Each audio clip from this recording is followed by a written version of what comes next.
opening scene that they went through a lot and it brought them together. And now they're having problems. So I love it. I love it. I love it. I love that opening scene. I love a breaking of the fourth wall. Anything like that. Now, we start when they're in their homes. Yes, right away, I noticed Heather is not in the same home. Meredith is never in the same home. No shade, girl. No shade to renting. We're going to get into that in a second. She rents a new house every season. And I mean, she doesn't even try to make it seem like it's the same house. Probably the house is not available. And Whitney's in a new house. So right away, I noticed that Angie's house is my favorite. I know it's on sale. Not interested in buying it. Not interested in owning any property in Utah. I have 3 homes. I never, ever, ever, ever, ever, till the day that I get hit by a car, want to own another piece of property. I'm done. It's too much stress. I love that they have the snow, and then we just and by the way, these ladies know how to keep a secret, right? Like, I mean, not as much has leaked from the new season of Potomac either, but I mean, we have really heard nothing about what happens. I mean, other this one's mad at that one, but here we go again. I mean, is there some big secret coming? And I mean, I assume when I think Heather says to somebody, I can't believe you contacted our mortal enemy. I think she's talking about Whitney contacting Avantis. We had Avantis on our podcast.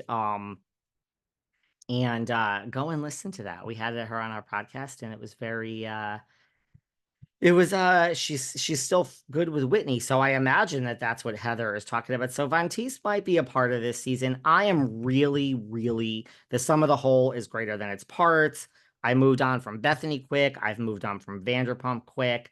I'm okay to move on from Vantice. I mean, I thought it was a great season last season, but the show must go on, and I don't really, hold on to anything like that. So basically, they also refer to, I love they refer to, yeah, we have a lot to say before we even get into it. I love that they refer to like last season was really tough. We had a lot of drama in our group. Love that. It's like, just call it what it is. It's like you had reality volunteers. Okay. Love it. So love that. And they say that it brought them together, but it didn't last so long. So Lisa is having a Bezos party, kisses, and she's bringing everyone together. And we have Angie and Mary walking in with matching purses. And now, why can we see that when I go like that? Now, Mary's full time. Love this. I love Mary Cosby. I was trying to think of it, and I think one of the most authentic, if not the most authentic offbeat characters in reality TV history to me is Anna Shea. I mean, rest in peace. Did you all watch Bling Empire? Because you really should. Everyone always wants recommendations about reality shows to me. The best shows are not on Bravo. Bling Empire is just they made the Beverly Hills Housewives look poor. It was so good. So to me, Anna Shea is the most like authentic, offbeat character in reality TV history. Mary is probably right up there as a second. I know some of you have problems with Mary, but I love Mary. I don't think it's an act. I don't think it's put on.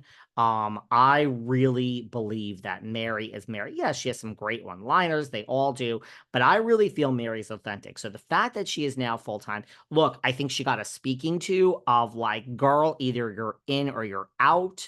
I mean, maybe they said to her, you can't be a friend. It didn't work. Sitting in the car and eating the chicken nuggets. Either you're all in and you want to be a part of this, and I wonder, I mean, I assume does she get docked? I assume she gets docked for the season that she wasn't there, and then last season she was a friend of.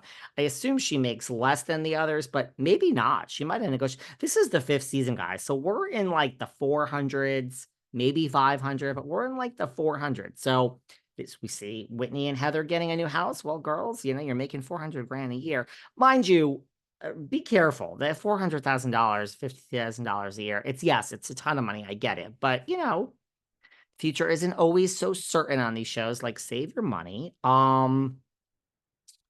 So there's that, but I just love that Mary's back, and I really do think they gave her a speaking to. Like, if you're in, you're in. So she's full time. Love it. Love Mary. So happy that she's back. She's walking in, matching purses with Angie. I also love that Mary gets invited. Look, this isn't Kathy Hilton doesn't know who all these people are. And that's, well, I mean, she knew who I was when I saw her at Sutton's.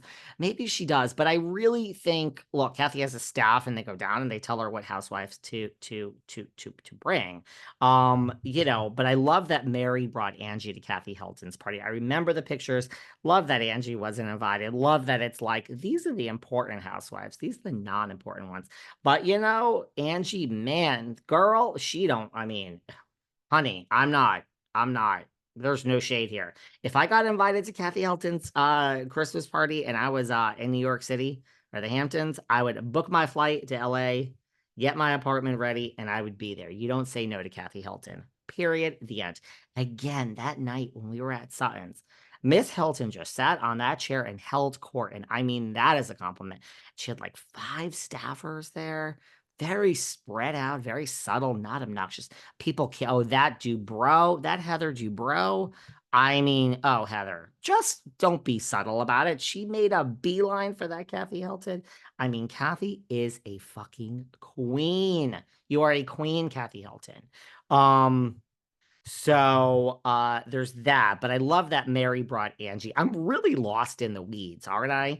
I'm really lost in the weeds. But that's true. So she did, and I love that. And I mean, how did they become friends? I don't know. Angie lets us know that Mary's really soft inside. Okay. I love people like that. That's how I feel about Erica. You guys all hate Erica. I mean, I feel like that's kind of like me. Tough exterior and really a nice. Some of the toughest exteriors are the nicest, the nicest people inside. So there's that. I don't know how they became friends. I would love to know. What else? So Angie, she's saying it's lost in the. I feel Angie also, can I just say, got lost in the sauce last season with Avantis. I feel she's a good housewife. I mean, now she's basically, she's been there last season. She's a good uh, you know, she's a good housewife. So, there's that. So I feel like she got lost in the sauce. Now we have met Brittany, the first friend of, she's a friend of Heather's, Brittany with an I, which I have a problem with. I mean, is that really how your mother gave you your name? Yes, it's a little bit of a stripper name, but okay, if that's your real name, I'm okay with it. So there's that. But we meet Brittany. We have 2 new friends of, and we have a new housewife. So we meet Brittany with an I, friend of. And I don't know. I think that she is trying a little too hard first impression. And now we have Heather who makes a comment that, now that I'm skinny, girl, you lost it on Ozempic. We all know this.